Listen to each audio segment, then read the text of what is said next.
ধর্মের সাথে ধর্মের মৌলিক কোনোই পার্থক্য নাই। পৃথিবীতে যত ধর্ম আছে 4300 ধর্ম পাওয়া যাচ্ছে বর্তমানে, সবাই সেই একই সৃষ্টিকর্তাকে বিভিন্ন নামে ডাকে। যাক, আজকের এই ভিডিওতে আমি যে বিষয় নিয়ে আলোচনা করব, পৃথিবীর বর্তমানে যে 5টা ধর্ম রাজত্ব করতেছে, ইহুদি ধর্ম, খ্রিস্টান ধর্ম, ইসলাম ধর্ম, সনাতন ধর্ম, বৌদ্ধ ধর্ম, এই প্রধান 5টা ধর্মের ভিতরে কোনো পার্থক্য নাই, সেই বিষয় নিয়ে আলোচনা করব। চলুন, আশা রাখি ভালো লাগবে এবং আমার এই ভিডিও হবে গোটা পৃথিবীর মধ্যে হবে একটা শ্রেষ্ঠ ভিডিও, যদি আপনারা দেখতেন বা জানার চেষ্টা করতেন। চলুন শুরু করি। এতে আমি শত শত দলিল প্রমাণ পেশ করব যে বেদে যা আছে, ত্রিপিটকে তাই আছে, ত্রিপিটকে যা আছে, তাওরাত, জব্বুর, ইনজিল, বাইবেল, কোরআনে একই আছে, এমনকি জেন্দাবেস্তা আবেস্তায়ও তাই আছে, আরও বহু ধর্মে অনেক একই আছে। চলেন শুরু করি। খুব জটিল এবং কঠিন হবে নিঃসন্দেহে। আগে শুনুন, দেখুন, তারপর যাচাই করুন, বাছাই করুন, কম্পেয়ার করুন। আচ্ছা, বেদে গরুর কথা বলা আছে। বেদের প্রথমেই গরুর কথা বলা আছে। বেদের প্রথমেই গরুর কথা বলা আছে। আপনার এটা আছে ঋগ্বেদের প্রথম মণ্ডলের 164টি সূক্তে গরুর কথা বলা আছে।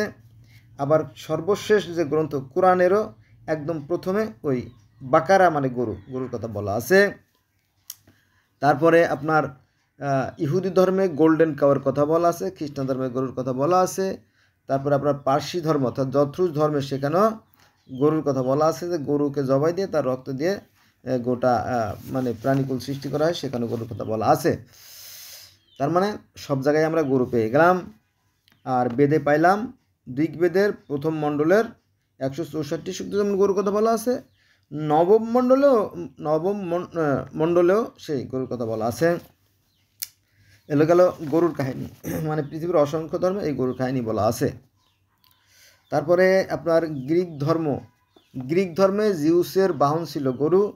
তারপরে মিশরীয় ধর্মে রায়ের বাহন ছিল গরু। তারপরে গিলগামেশের মহাকাব্য অর্থাৎ জগতের প্রথম যে এই আর কি লিখিত গ্রন্থ গিলগামেশের কাব্য, সেখানেও কিন্তু গরুকে হত্যা করছিল এটা গিলগামেশের বন্ধু এনকেদু, সে কাহিনী আছে। তার মানে গরুর কাহিনী পৃথিবীর শত হাজার ধর্মে আছে, কিন্তু আমরা জানি না।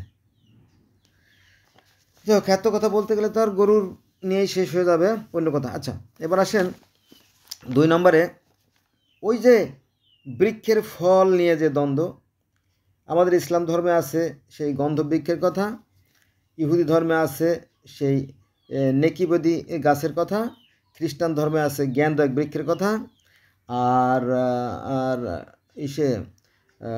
পার্সি ধর্মে আছে হোমা বৃক্ষের কথা, আর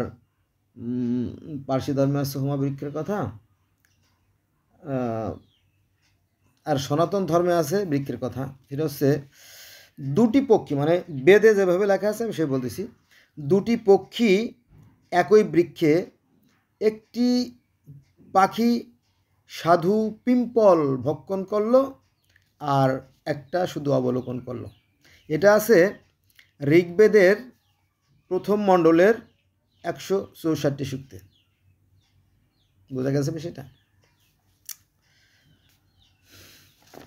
তারপরে তাহলে বৃক্ষের কথা বা সেই গন্ধবের কথাও আছে, তাই না? এই গন্ধবের কথা পৃথিবীর অসংখ্য শত হাজার ধর্মে আছে, যাবেন সেখানে। তো এবার ওই যে আদম হাওয়ার যে গন্ধ খাওয়ার বৃক্ষ বা নিষিদ্ধ ফল খাওয়ার বৃক্ষের যে কাহিনী, সে বিষয়টা বলি। এখানে সনাতন ধর্ম বলা হয়েছে জমি, অর্থাৎ জমি হচ্ছে নারী আর জম হচ্ছে পুরুষ। জমকে বলিল যে আসো আমরা মিলন করি, এটা আমাদের পিতা গন্ধবের ইচ্ছা, আমাদের মাধ্যমে নতুন প্রজন্ম সৃষ্টি হবে, তার নাতনি জন্মবে। বেদে খুব স্পষ্ট করে লেখা আছে। তো এই নিয়ে আমাদের আলেমদের মধ্যে অনেক মতভেদ আছে। বলে যে আদম হাওয়া যখন গন্ধফল খায় তখন তাদের শরীরের কাপড় খুলে যায়, আবার কেউ বলে তাদের পায়খানার বেগ আসে, হ্যাঁ, এরকম তো অনেক ধরনের বর্ণনা হাদিসে আপনারা পাবেন, ঠিক আছে। তো এখানেও সেই কথাগুলো বলা আছে, কিন্তু কারে শোনাবো বলেন? এই সনাতন ধর্মের ভাই যারা বা হিন্দু যারা, তারা নিজেরাই বেদ খুব একটা পড়ে না, হ্যাঁ, আর আমি তো মুসলমানের সন্তান, আমি তারপরেও বহু ধর্মের ছাত্র আমি, ভালো লাগবে আর কি। তো এই যে গন্ধবের কাহিনী, এগুলো শত শত হাজার হাজার ধর্মে আছে, সেখানে আমি যাব না। মোট কথা বেদে আছে যে জমির যে গন্ধব খাওয়ার যে কাহিনী, সেটা আছে। এটা আছে আপনার ঋগ্বেদের নবম মণ্ডলের দশম সূক্তে। এটা কোরআনে, তাওরাতে, জব্বরে, ইনজিলে, বাইবেলে তো আছে, জানেন আর কি। তারপরে সৃষ্টির আগের যে কাহিনী, মানে সৃষ্টির পূর্বের, হ্যাঁ, যে কাহিনীগুলো, যে কিছুই ছিল না, যেমন কোরআনে বলা হয়েছে যে সৃষ্টির পূর্বে কিছু ছিল না, আল্লাহ মাত্র একাই ছিলেন, এ কথা তাওরাতে, জব্বুরে, ইনজিলে, বাইবেলে, কোরআনে, জেন্দাবেস্তায়, ত্রিপিটকে, আবেস্তায়, সমস্ত জায়গায় এগুলো আছে। এমনকি বেদেও আছে, কোরআনেও আছে। সেটা আছে কি, দেখেন, যেভাবে আছে বেদে আমি সেভাবে তুলে ধরতেছি। সেকালে যা নেই, সেকালে মানে সেই সৃষ্টির পূর্বে, সেকালে যা নেই তাও ছিল না, কিছুই ছিল না। এটা আছে ঋগ্বেদের নবম মণ্ডলের 129 সূক্তে, যেটা কোরআনেও একই কথা বলা আছে, সৃষ্টির পূর্বে কিছুই ছিল না, পরে তার থেকে সৃষ্টির সূচনা, তিনি বললেন হও, আর হয়ে গেল। বন্ধুরা, আমি কিন্তু এখানে দিয়ে 1000 ভিডিও বানাতে পারবো। এখানে আমার কাছে যে নোট আছে না, এখানে যে নোট আছে, এটা হচ্ছে বেদের নোট। বেদ মানে পৃথিবীর যত বড় বড় ধর্ম আছে সব আমি পড়ছি। তো 1,000 ভিডিও করা যেতে পারে, কিন্তু আমি আপনাকে সামারি করে শর্ট করে নিয়ে এসেছি যাতে আপনারা বুঝতে পারেন আকার ইঙ্গিতে। এটা কিন্তু বোঝা যাবে না বিষয়টা। আচ্ছা, তারপরে সৃষ্টিকর্তার রূপ সম্পর্কে কি বলা হয়েছে?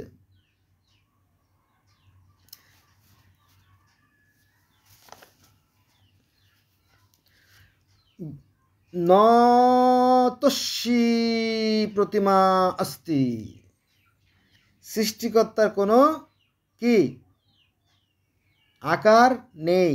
ন তস্যি প্রতিমা, প্রতিমা মানে আকার, ন মানে নাই, নস্যি প্রতিমা মানে মূর্তি বা আকার, আস্তি অস্তিত্ব, যাক। তো সৃষ্টিকর্তার কোনো মূর্তি নাই, এটা কিন্তু বেদে আছে। কিন্তু আমরাও জানি যে আল্লাহর কোনো আকার নাই। তারপরে আমরা অনেক সময় বিভিন্ন আকার দিয়ে, যেমন এই যে মক্কার পাথরে চুমা দেই, তারপরে মক্কার যে কুটিতে ঢিল মারি, হ্যাঁ, একটা আকৃতি আমরা দিয়ে রাখছি, হ্যাঁ, যাক। মসজিদে মন্দিরে গিয়ে আমরা সেবা দেই। মূল কথা আসি, সৃষ্টিকর্তার রূপ কেমন এ বিষয়ে বেদে কি বলছে? বেদে বলছে যে এ যে জ্যোতি, এ যে জ্যোতি জ্যোতি, এর নাম কেশি। এটা আছে ঋগ্বেদের নবম মণ্ডলে 36 সূক্তে। আল্লাহর রূপ বা সৃষ্টিকর্তার রূপ যে জ্যোতিময়, এটা আছে ঋগ্বেদের নবম মণ্ডলের 136 সূক্তে। আবার কোরআনেও বলা হয়েছে আল্লাহ হচ্ছে জ্যোতিময়। এটা আছে আপনার নূরের 35 নম্বর আয়াতে। সূরা নূরের 35 নম্বর আয়াতে বলা হয়েছে আল্লাহর রূপ কেমন। আর ইহুদি ধর্ম তো জানেন যে সেই জ্যোতিময়, খ্রিস্টান ধর্মে ঈশ্বর জ্যোতিময়, হ্যাঁ। তারপরে আপনার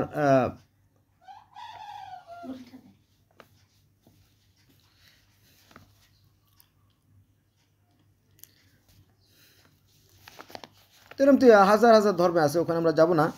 এবার আমরা যাব মানে সৃষ্টির যে ধাপগুলো সম্বন্ধে। 6টা ধাপ, তাই না? এই 6টা ধাপ পাবেন আপনি জেনেসিসের প্রথমে, কোরআনে, অন্যান্য গ্রন্থে, এবং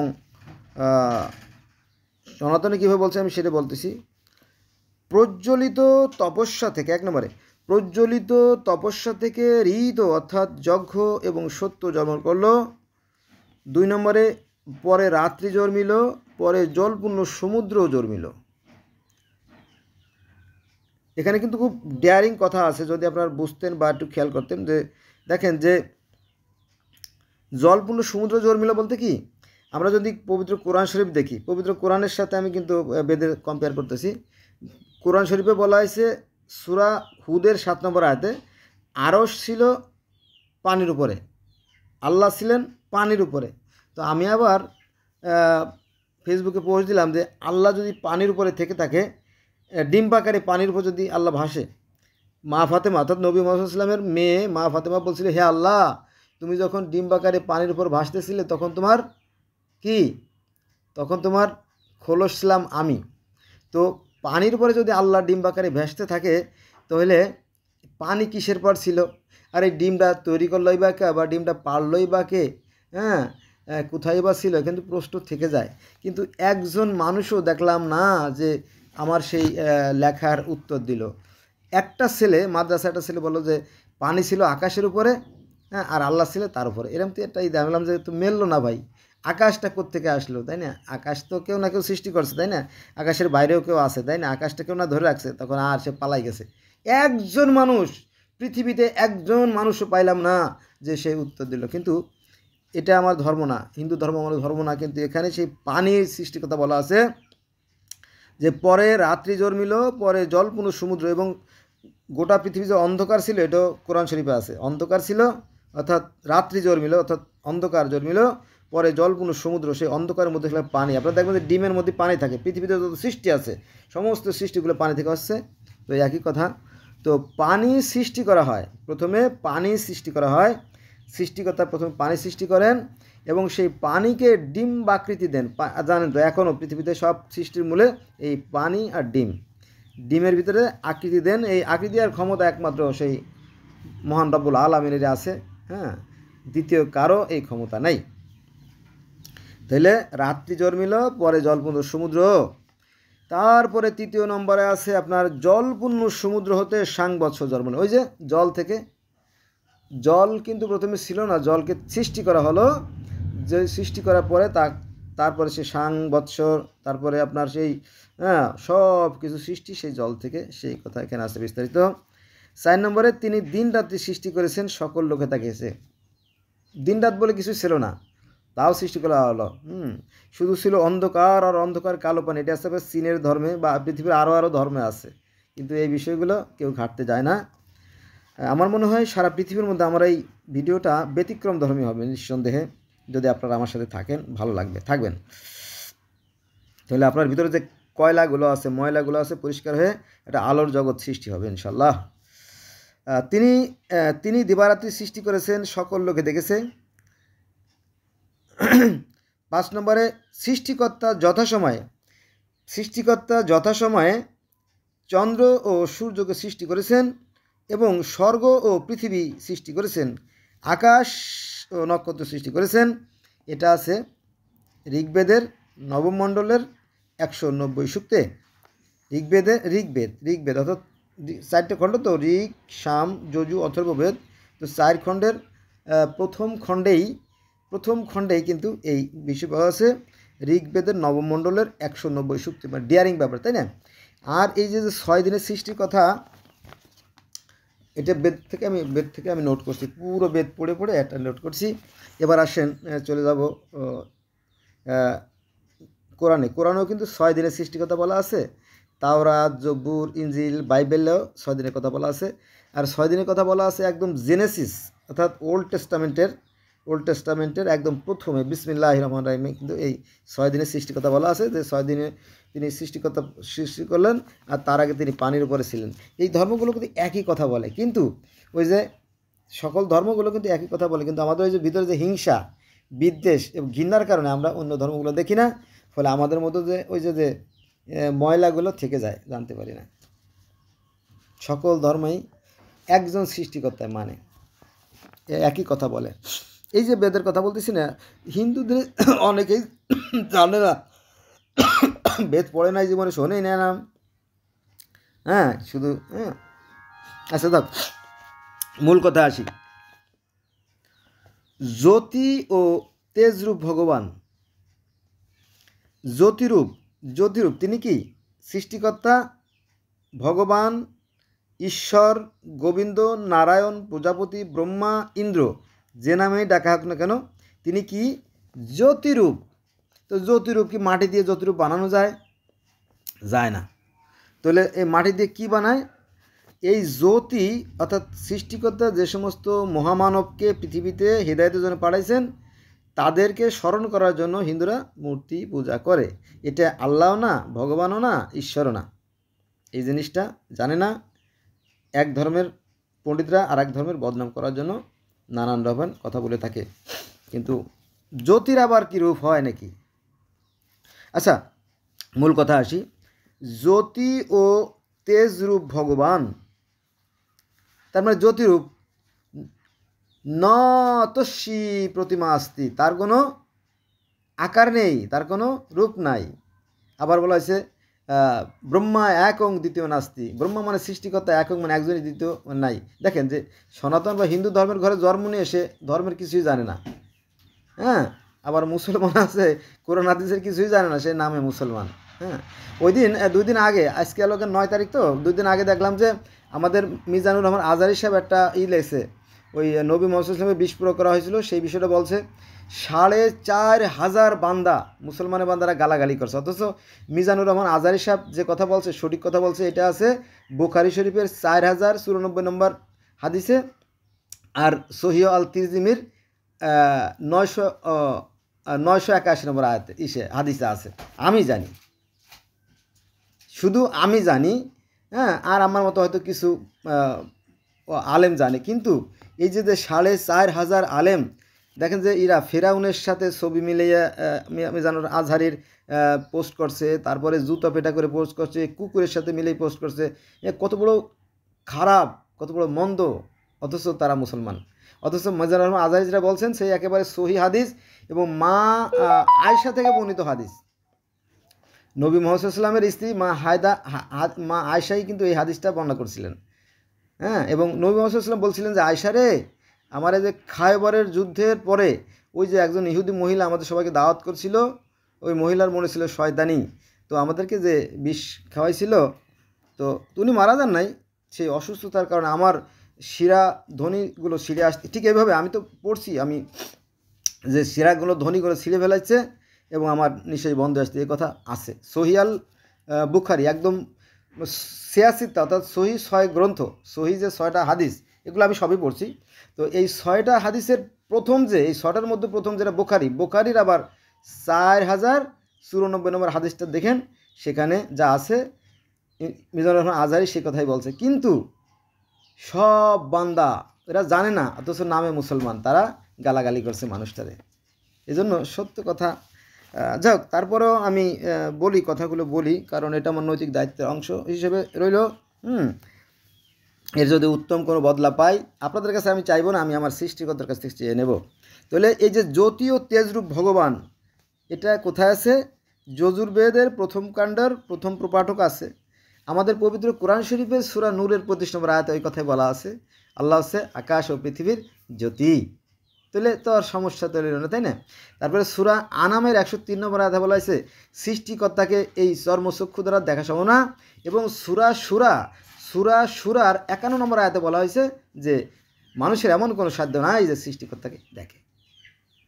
3টে আয়াত, নম্বর নূরের 25 নম্বর আয়াত, আর সূরা আনামের 103 নম্বর আয়াত, এবং সূরার 51 নম্বর আয়াত যদি আপনি না পড়ে থাকেন, তাহলে আপনি মুসলমান বলে দাবি করতে পারেন না, কারণ আপনি তো ধর্মের কিছু জানেন না। বাবা মুসলমান ছিল তাই মুসলমান? আচ্ছা, ঠিক আছে, থাকেন আপনার মতো। আচ্ছা, এবার আসেন আর একটা। হে পবিত্র কারক ভগবান, তোমাকে হৃদয়ে ধারণ করছি। হে পবিত্র কারক ভগবান মানে সৃষ্টিকর্তা বা আল্লাহ, তোমাকে হৃদয়ে ধারণ করছি। এটা আছে যজুর্বেদের 4র্থ প্রপাঠকের অনুবাদ নম্বর 1-এ। তো এমন আয়াত কোরআনে আছে, আল্লাহ থাকেন মানুষের কলবের ভিতরে, আল্লাহ থাকেন মানুষের কলবের ভিতরে, আল্লাহ থাকেন মানুষের সাহারগের চাইতে নিকটে। যদি 2 ব্যক্তি উপস্থিত থাকে তবে মনে করতে হবে তৃতীয়জন সে আল্লাহ। আমি কিন্তু কোরআন থেকে বলতেছি, কিন্তু একদম পরিষ্কার কোরআন থেকে। যদি 2 ব্যক্তি উপস্থিত থাকে মনে করতে হবে তৃতীয়জন সে আল্লাহ উপস্থিত আছে, যদি 3 ব্যক্তি উপস্থিত থাকে মনে করতে হবে চতুর্থজন সে আল্লাহ উপস্থিত আছেন। তো সেই কথাই তো বলতেছি, একই তো কথা বলে বেদ কোরআন, তো একই কথা বলে। তো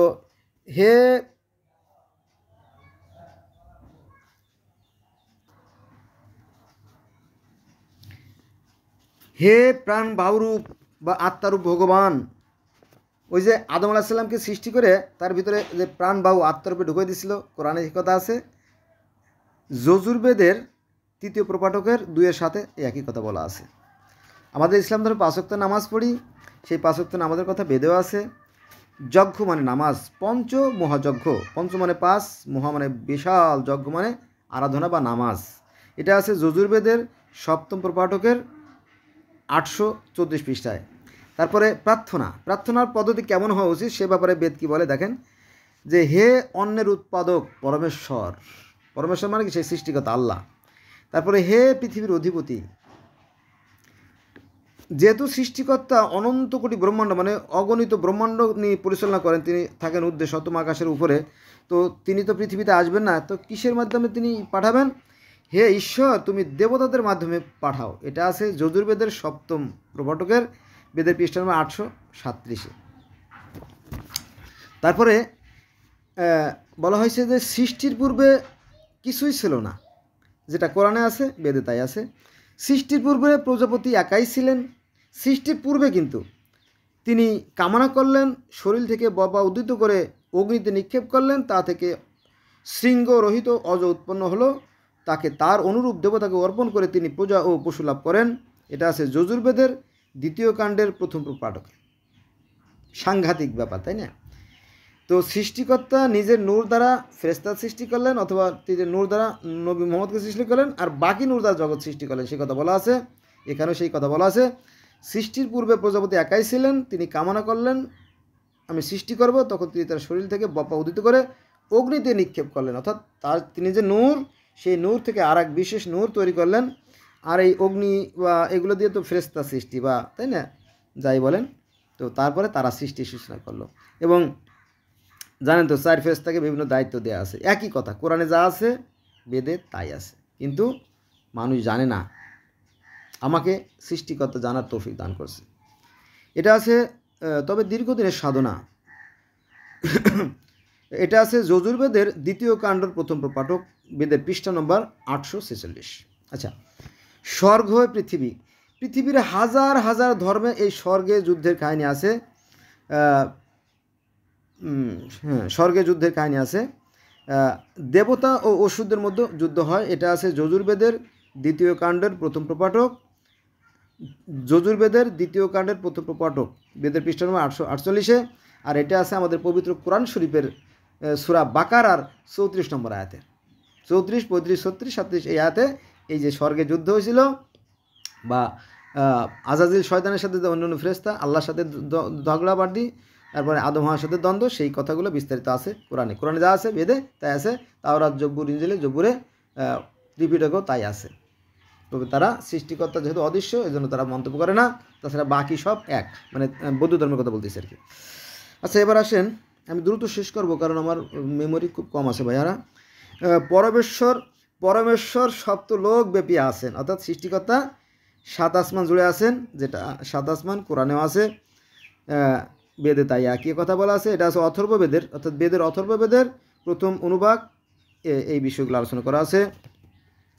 হে ভগবান তোমার জ্যোতিরূপের প্রতি নমস্কার, অর্থাৎ সৃষ্টিকর্তা জ্যোতিরূপ না, এটা আছে।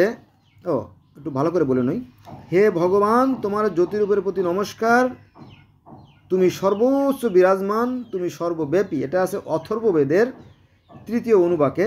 আর কোরআনের সূরা নূরের 35 নম্বর আয়াতে একই কথা। কোরআনে কিন্তু সংক্ষিপ্ত করা, মানে আপনি যেগুলো কোরআনে পাবেন না সেগুলো কিন্তু বেদে পাবেন, মাইন্ড করবেন না, সরি ফর দ্যাট। আমি কিন্তু নিরপেক্ষভাবে বলতেছি, কারণ বেদে বিস্তারিত বর্ণনা করা আছে যেটা কোরআনে নাই। কোরআনটা সংক্ষিপ্ত সামারি আকারে করা হয়েছে আর কি। তাহলে হে ভগবান তোমার জ্যোতিরূপের প্রতি নমস্কার, তিনি জ্যোতিরূপ, যেটা আছে সূরা নূরের 25-এ। আরও বহু আয়াতে আছে, আমি সেখানে যাব না। তিনি সর্বোচ্চ বিরাজমান, হ্যাঁ এই কথা কোরআনে আছে। তিনি সর্বব্যাপী, হ্যাঁ যে কথা কোরআনে আছে। আর অথর্ববেদের 2য় অনুবাদও ওই একই কথা বলা আছে। তারপরে কোরআন যা বলে বেদও তাই বলে। আচ্ছা, স্বর্গে বলবানকে শুল্ক দিতে হয় না, সবার প্রতি সমান ভাবাপন্ন। এটা আছে স্বর্গের বিবরণ, যে স্বর্গের যে কাহিনীগুলো সেগুলো আছে অথর্ববেদের 3য় অনুবাকের 3য় সূক্ত, 3য় অনুবাকের 3য় সূক্ত আছে। আচ্ছা, সৃষ্টির আদিতে জল সকল কারণ রূপে সমগ্র জগৎ রক্ষা করছিল। হিরণ্যগর্ভ প্রজাপতি সকল সৃষ্টির আগে উৎপন্ন হয়েছিলেন, এটা আছে অথর্ববেদের তৃতীয় অনুবাদ। মানে সৃষ্টিকর্তা একাই ছিলেন, এটা বলে নয়, এটা বলে না বললে মেলবে না। একমাত্র সৃষ্টিকর্তা ছিলেন, সৃষ্টির পূর্বে আর কিছু ছিল না। সৃষ্টিকর্তা একাই ছিলেন, তারপরে তিনি চিন্তা করলেন যে আমি সৃষ্টি করব, তখন তিনি পানি সৃষ্টি করলেন, পানি দিয়ে তিনি একটা অতিকায় ব্রহ্ম অণ্ড, অণ্ড মানে ডিম, ব্রহ্ম মানে কি বিশাল কায় এক ডিম তৈরি করলেন, আর তার ভিতরে দিলেন তার রূপ। এটাও কিন্তু একটা অণ্ড, এটা একটা অণ্ড, এটা কিন্তু একটা অণ্ড। এই পৃথিবীটা পুরোটা একটা অণ্ড। ডিমের মধ্যে যেমন পানি পাবেন, এর মধ্যে সব পানি, এই যে নীল দেখছে না, সব পানি আর পানি। আবার আমাদের মানব দেহ 4 ভাগের 3 ভাগ পানি। আমরাও ডিমের মতো, ডিমও আমাদের মতো, আর পৃথিবীটাও ডিমের মতো, আর পৃথিবীটা আমাদের মতো, আর সৃষ্টিকর্তা আমাদের মতো। বাতেনি কথা বললে মায়ের খাওয়ার ভয় আছে, যেন বাতেনি কথা বলবো না। আমার সাথে থাকবেন, আপনারা বুঝে যাবেন আস্তে আস্তে আসল রহস্যটা কী। আমি সৃষ্টিকর্তার পেটের ভিতরে আছি, আর সৃষ্টিকর্তা আমার পেটের ভিতরে আছে। এই কথা বলে শেষ করে দিলাম। এবার চলেন আবার ঈশ্বরের প্রথম সৃষ্টির জলগুলো পুত্ররূপে হিরণ্যগর্ভের উৎপত্তির জন্য ঈশ্বর বিশিষ্ট বীর্য অর্থাৎ গর্ভাশয় লাভ করেছিল, অর্থাৎ ডিম। এটা আছে অথর্ববেদের 4th কাণ্ডর 9 পৃষ্ঠা নম্বর 9। ওই যে সৃষ্টিকর্তা ডিম্বাকারে পানির উপরে ভাসতেছিলেন, নবী মুহাম্মদ সাল্লাল্লাহু আলাইহি ওয়াসাল্লামের কন্যা মা ফাতেমা বলল, হে আল্লাহ, তুমি যখন ডিম্বাকারে পানির উপর ভাসতেছিলে তখন তোমার খোলস ছিলাম আমি, এমনি আর কি। তারপরে সাপ ময়ূরের যে কাহিনীগুলো আমরা কোরআনে পাই, সেই কথাগুলো অথর্ববেদের প্রথম প্রপাঠকের 5ম সূক্তে আছে। সংক্ষিপ্ত করি। তারপরে চন্দ্র, সূর্য, গ্রহ, নক্ষত্র এই ব্যাপারে বিস্তারিত আলোচনা করা আছে 5ম অনুবাকের 2য় সূক্তে। অথর্ববেদের 5ম অনুবাকের 2য় সূক্তে এই চন্দ্র, সূর্য, গ্রহ, নক্ষত্র বিষয়ে বলা ধরা যে পৃথিবীর উদদেশে আছে স্বর্গ আর অধদেশে আছে নরক, এ ব্যাপারে বিস্তারিত আলোচনা করা আছে অথর্ববেদের 10ম অনুবাকের 5ম সূক্তে। মৃত্যু ও পরকাল সম্বন্ধে বিস্তারিত করা আছে 955 পৃষ্ঠায়। সৃষ্টির পূর্বে কিছুই ছিল না, শুধুমাত্র ঈশ্বর ছিলেন, নিরাকার রূপে, একথা বলা আছে বেদের 958 পৃষ্ঠায়, যেটা কোরআনেও আছে। তিনি এক এবং অদ্বিতীয়, নিজ থেকে তিনি সব কিছু সৃষ্টি করেছেন, যেটা একথা কোরআনে আছে এবং এই কথাই বেদে আছে। তিনি এক অদ্বিতীয়, নিজ থেকে তিনি সব কিছু সৃষ্টি করেছেন। অগ্নি প্রভৃতি থেকে 10 সংখ্যক দেবতা, একথা তাওরাত, জব্বুর, ইনজিল, বাইবেল আছে। সময় কম তো আপনার, এই সে বেদে বলা হয়েছে যে ঈশ্বর হচ্ছে অতিকা একটা জ্যোতি, আর তার আছে 7টা আত্মারূপ, সেই 7টা আত্মা তার প্রতিনিধি হিসেবে কাজ করে, তা আছে। আমি যেহেতু বিভিন্ন ধর্মের ছাত্র, আমি পড়ছি, আমার সাথে থাকবেন, আপনারা এই ব্যাপারে আমি বিস্তারিত আলোচনা করব। আজকে শুধুমাত্র হাই হ্যালো দিয়ে যাচ্ছি, মানে সংক্ষেপে আপনাদের বোঝাচ্ছি যে বেদ এবং কোরআন এর মধ্যে মৌলিক কোনো পার্থক্য নাই, এবং তাওরাত, জব্বুর, ইনজিল, বাইবেলের সাথে কোনো ত্রিপিটকের সাথে মৌলিক কোনো পার্থক্য নাই, কিঞ্চিত পার্থক্য আছে। আচ্ছা, দেবতাদের উৎপত্তি সম্বন্ধে বিস্তারিত আলোচনা করা আছে আপনার অথর্ববেদের 3য় অনুবাকের 4th সূক্তে। পুণ্যকর্মের স্বর্গলাভ আর পাপ কর্মে নরক। পুণ্যকর্মে স্বর্গলাভ, পাপ কর্মে নরক। আমরা বলি না জান্নাত জাহান্নাম, আর ওরা বলে স্বর্গ নরক, একই তো কথা। যে মিতের মা সেই মা হিসাব। তো এই কথা বলা আছে, যা কোরআনে আছে তা বেদে আছে। এটা আছে অথর্ববেদের 2য় অনুবাক 6ষ্ঠ সূক্ত, বেদের পৃষ্ঠা নম্বর 961। আমি নোট দিয়ে রাখছি, তো আমার কাছে যদি কেউ কমেন্টস করে তাহলে আমি বের করে সহজে দিতে পারবো বলে এগুলো দিয়ে রাখছি আর কি। তারপরে ষড়ঋতু দেখেন, ষড়ঋতু মানুষের জীবনে কিন্তু ঋতু পরিবর্তন হয়। গ্রীষ্ম, বর্ষা, শরৎ, হেমন্ত, শীত, বসন্ত, সেই মানুষের জীবনে সেমনি শৈশব, কৈশোর, যৌবন, প্রৌঢ়বৃদ্ধ, এই ঋতু পরিবর্তন হয়। সেই বিষয়ে বিস্তারিত আলোচনা করা আছে ঋগ্বেদে, প্রচুর আছে। আচ্ছা, ঈশ্বর অশরীরী, ঈশ্বর যে অশরীরী, এটা আছে অথর্ববেদের 5ম অনুবাকের 1ম সূক্তে। আত্মা সম্পর্কে কোরআনে বলা হয়েছে, আত্মা সম্পর্কে বেদে বলা আছে। অথর্ববেদের 5ম অনুবাকের 1ম সূক্তে বেদের আত্মা সম্পর্কে বলা আছে পৃথিবীর অধোদেশে আছে অগ্নি, আর ঊর্ধ্বদেশে আছে কি স্বর্গ। ঊর্ধ্বদেশে স্বর্গ, অধোদেশে নরক, এটা আছে অথর্ববেদের 3য় অনুবাক। এখন ওই যে আপনার লুৎফর রহমান সাহেব, তারপরে কারি ইব্রাহিম সাহেব এবং অনেক হুজুরা বলতেছে ঘটনা সত্যি, কারণ পৃথিবীর অভ্যন্তরে একটা আছে, মানে একটা গলিত লাভার স্তূপ আছে যেটা সীমাহীন, অতএব নরকটা পৃথিবীর ভিতরে নিচেই হবে আর কি, বুঝছেন? তো এখন এটা নিয়ে চলছে আলেমদের মধ্যে গণ্ডগোল, কিন্তু বেদ কিন্তু সঠিক কথাই বলছে। আচ্ছা, জগৎ স্রষ্টা প্রজাপতি এই সম্বন্ধে মানে একজনই, তিনি হচ্ছে আপনার অথর্ববেদের 982 পৃষ্ঠা। কালরূপ পরমত্তাই এই দুলোক পৃথিবী সৃষ্টি করেছেন কাচের প্রেরণায়। এই যে কালরূপ পরমাত্মা এই দুলোক পৃথিবী সৃষ্টি করেছেন কাচের প্রেরণায়, কাচ শব্দটা আছে আপনার সূরা নূরের 35 নম্বর আয়াতে, কোরআনের সূরা নূরের 35 নম্বর আয়াতে। আর বেদের কোথায় আছে? বেদের আছে অথর্ববেদের 6ষ্ঠ অনুবাকে আছে, 8ম সূক্তে। বেদে যা আছে কোরআনে তাই আছে। আচ্ছা, এবার আসেন সকল জগতের স্বামী বলতে এখানে সেই সৃষ্টিকর্তাকে বোঝানো হয়েছে।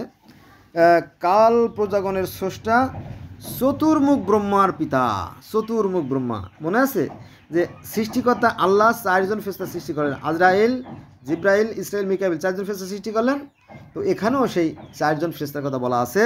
কোথায় আছে? এটা আছে অথর্ববেদের 6ষ্ঠ অনুবাকের 8ম সূক্তে। তাহলে মুসলমানরা বলে কি 4জন ফেরেশতা, আজরাইল, জিব্রাইল, ইসরাফিল, মিকাইল, তারাই কিন্তু এই পৃথিবীটা পরিচালনা করতেছে আল্লাহর নির্দেশে। আর সনাতন ধর্মে ব্রহ্মা, বিষ্ণু, শিব, মহেশ্বর 4জনের কারোর সাজিতে পৃথিবী পরিচালিত হচ্ছে। বুঝা গেছে? তাহলে সৃষ্টিকর্তা একজনই, সৃষ্টিকর্তা মাত্র একজনই। তিনি কি করলেন? তিনি আজরাইল, জিব্রাইল, ইসরাইল, মিকাইল করে সৃষ্টি করে তাদেরকে দায়িত্ব দিলেন, তোমরা একজন সৃষ্টি করো, একজন ধ্বংস করো, একজন পালন করো, একজন আমার মেসেজ দাও।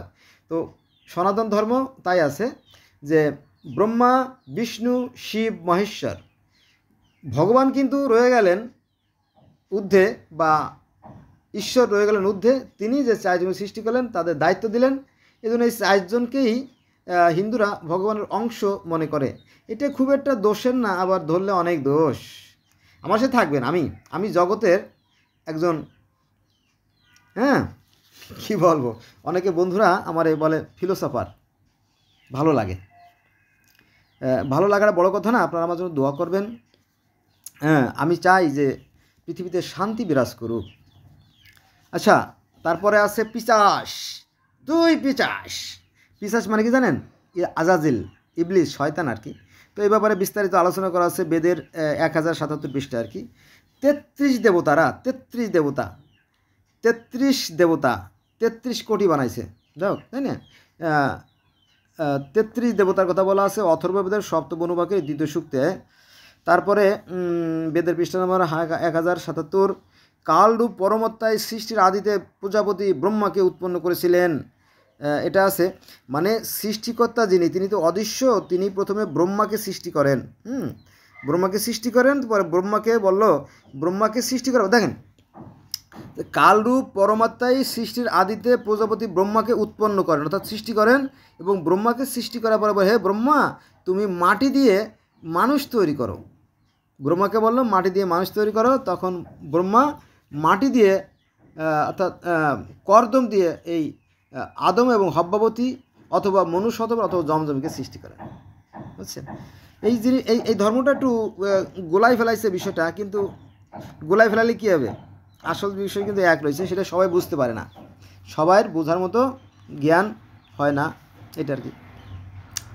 তাহলে সৃষ্টিকর্তা অদৃশ্যই ছিলেন, তারপরে তিনি ব্রহ্মাকে সৃষ্টি করলেন। ব্রহ্মাকে সৃষ্টি করার পরে বললেন তুমি অন্যান্য সৃষ্টিগুলো করো। এই জন্য হিন্দুরা বা সনাতনীরা এই ব্রহ্মাকেও সৃষ্টিকর্তা বলে, যেহেতু সৃষ্টিকর্তার অংশ। এটা অমূলক নয়, আবার সঠিকও ধরতে পারেন, আবার বেসঠিকও ধরতে পারেন, সেটা আপনার একান্ত ব্যক্তিগত ব্যাপার আর কি। বাবা 36, বেশি সময় নেই। অগ্নি আমি অগ্নিতে স্থির কথা, আমি সেই নূরে জ্যোতিময় ঈশ্বরের আরাধনা করি। এটা আছে ঋগ্বেদের সংহিতার 1ম মণ্ডল। তারপরে হে ব্রহ্মনিষ্পতি, তুমি সমস্ত জগতের ঈশ্বর। এটা আছে ঋগ্বেদের 136 পৃষ্ঠায়। ইন্দ্র, তুমি সৃষ্টিকর্তা। এটা আছে আপনার 440 পৃষ্ঠায়। তিনি হতেই আকাশ, তিনি থেকেই, অর্থাৎ সৃষ্টিকর্তায় আকাশ, পৃথিবী, দুলোক স্বর্গ নরক সব কিছু সে সৃষ্টি করছেন।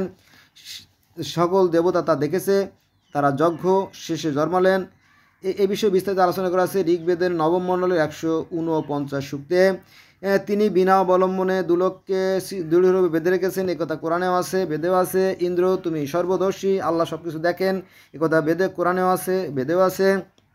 আর তুমি ভুবন সৃষ্টি করেছ এবং তুমি রোশনি আসিত, একথা কোরআনেও আছে, বেদেও আছে, যে তিনি হচ্ছে জ্যোতিময় এবং তিনি সব কিছু সৃষ্টি করেছেন, ভুবন সৃষ্টি করেছেন, একথা আছে কোরআনে, একথা আছে বেদে। ব্রহ্মার মুখ থেকে, ক্ষত্রিয় বাহু থেকে, এই আয়াতটা একটু গণ্ডগোল করছে আর কি। ব্রহ্মা মুখ থেকে, ক্ষত্রিয় বাহু থেকে এবং বৈশ্য উরু থেকে, শূদ্র পাদোদয় থেকে উৎপন্ন। অথর্ববেদ 1 অধ্যায় 772 নম্বর পৃষ্ঠা। তো একটা অঙ্গের সাথে একটা অঙ্গ জড়িত, কিন্তু এই জিনিসটাকে গণ্ডগোল করে ফেলাইছে, ফলে হিন্দুদের মধ্যে অনেক বিভাজন সৃষ্টি হয়েছে, ধর্মটা নষ্ট হয়ে গেছে। ধর্মটা কিন্তু সুন্দর ধর্ম, সনাতন বা হিন্দু ধর্মটা কিন্তু অনেক সুন্দর ধর্ম, কিন্তু এটাকে এলোমেলো করে ফেলাইছে। আবার ইসলাম ধর্মটা এখন আবার 73 ভাগে ভাগ হয়ে গেছে, এটাও নষ্ট করে ফেলাইছে। ইসলাম ধর্ম নষ্ট করে ফেলাইছে, এই ধর্ম নষ্ট করেছে। যখন ধর্ম দেয় তখনই নষ্ট করে ফেলাই দেয় এই পিটুকের দল। দেবতা ও অসুরদের যুদ্ধ জানেন তো, তাই না? এই যুদ্ধের কাহিনী আছে তাওরাতে, যুদ্ধের কাহিনী আছে ইনজিলে, বাইবেলে, কোরআনে, বেদে, সব জায়গা জিন্দাবেস্তায় সব জায়গায় যুদ্ধের কাহিনী আছে। এমনকি ত্রিপিটক পানির ভিতরে যুদ্ধের কাহিনী আছে, আমি পড়ছি। এটা নিয়ে অন্য সময় বিস্তারিত আলোচনা করবো। আমার সাথে থাকেন তাহলে নতুন কিছু জানতে পারবেন আর কি। গাভী আমাদের কোরআন শরীফের প্রথমে আছে গাভী। এখানে সেই গাভীর কথা বলা আছে 906 পৃষ্ঠায়। ইঁদুর, সাপ, ময়ূরের কথা বলা আছে। সে সাপের কথা তো বলা আছে, সাপেই তো আদম হাওয়াকে ই করছিল, জান্নাত থেকে বিতাড়িত করেছিল, সেই সাপের কথাও বেদেও আছে। মৃত্যুর সম্বন্ধে বিস্তারিত করা আছে 900। মৃত্যু সম্বন্ধে বিস্তারিত আলোচনা করা আছে 950। বন্ধুরা আমি কিন্তু তাড়াতাড়ি বলতেছি, কারণ আর মাত্র কয়েক মিনিট আছে, তো আমি গুরুত্বপূর্ণ কিছু কথা এর মধ্যে শেষ করতে চাই, যারা বুঝবেন। আচ্ছা, সৃষ্টির পূর্বে কেউ ছিল না, কিছুই ছিল না, এটা আছে বেদের 958 পৃষ্ঠায়। মায়া শক্তি দ্বারা, ইসলাম ধর্মে আছে যে সৃষ্টিকর্তা বলেন কুন ফায়া কুন, আল্লাহ বলেন হও আর হয়ে যায়। ঠিক সৃষ্টিকর্তা মায়া শক্তি বলে সব কিছু সৃষ্টি করেন, তিনি বলেন হও আর হয়ে যায়, যেটা কোরআনে যা আছে বেদে তাই আছে। দিন রাত, বছর, ঋতু পরিবর্তন, জোয়ার ভাটা, সকাল সন্ধ্যা, এই সম্বন্ধে বিস্তারিত আলোচনা করা আছে আপনার বেদের 960 পৃষ্ঠায়, যেটা কোরআনে নাই।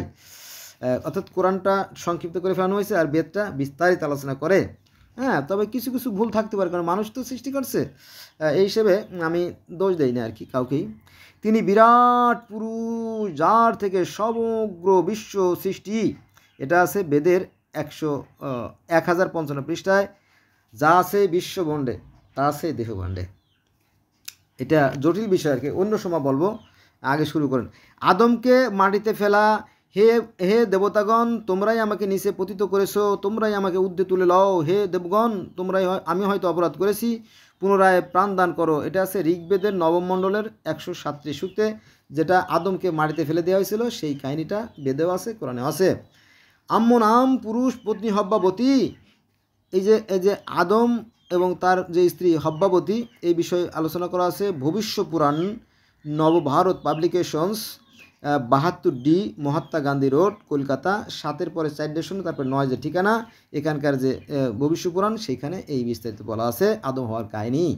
কিন্তু আমরা মুসলমানরা বেদ জানি না, আর হিন্দুরা কোরআন জানে না, এইটা হচ্ছে সবচেয়ে বড় পরিতাপের বিষয়। তারপরে আদম তার পত্নী হব্বাবতীকে পাপ বৃক্ষের নিচে দর্শন করতে তৎপর হন। বলি মহাজন সেখানে সাপ ধারণ করে চলে আসে, এটা আছে ওই বইয়ের 31 পৃষ্ঠায়। আদম রম্যফল ভক্ষণ করে উদম্বর পাতা দ্বারা আসন তৈরি করে মেলস্য হয়ে যায়, এটা আছে আপনার 32 পৃষ্ঠায়। নুহের যে বন্যার কাহিনী, নুহুর বন্যার কাহিনীও ইসে আছে, উপনিষদে আছে। তারপরে বলি অর্থাৎ কুরবানি দেওয়ার যে কাহিনী, সেটাও সনাতন ধর্মে ছিল। রাজা রন্তিদেবের পাকশালা অর্থাৎ রান্নাঘরে প্রত্যেক দিন 2000 গরু জবাই দেওয়া হতো। এটা আছে কোথায় আছে বলি, মনুসংহিতা, লেখক মানবেন্দু বন্দ্যোপাধ্যায় শাস্ত্রী, পৃষ্ঠা নম্বর 177। মহাভারত, লেখক রাজশেখর বসু, পৃষ্ঠা নম্বর 40। আর বন পর্বত, এখানে এই যে গরু জবার কাহিনী আছে। পরবর্তীতে মানে এই যে মানুষের সাথে মানুষের হিংসা, আমি বলবো যে মানুষের সাথে মানুষের হিংসা, বিদ্বেষ আর ঘৃণা থেকে এই ধর্মগুলোর সৃষ্টি। বোঝা গেছে বিষয়টা বন্ধুরা? তো এইভাবে আমি কথা বলতে পারি আর কি। তো আমি যেটা বললাম যে এই যে যে ধর্মের সাথে ধর্মের কিন্তু মৌলিক কোনো পার্থক্য নাই, এই পার্থক্যগুলো আমরা সৃষ্টি করি। আমাদের একটাই পৃথিবী, মনে রাখবেন আমরা যে 800 কোটি মানুষ আছি, আমাদের একটাই পৃথিবী, আর আমাদের প্রত্যেকটা মানুষের একটাই ধর্ম। প্রত্যেকটা মানুষ সুখে আসে, দুঃখে কাঁদে, শীতে কাঁপে, প্রত্যেক আবেগ অনুভূতি এক এবং অভিন্ন। ধন্যবাদ সবাইকে আমার সাথে থাকার জন্য।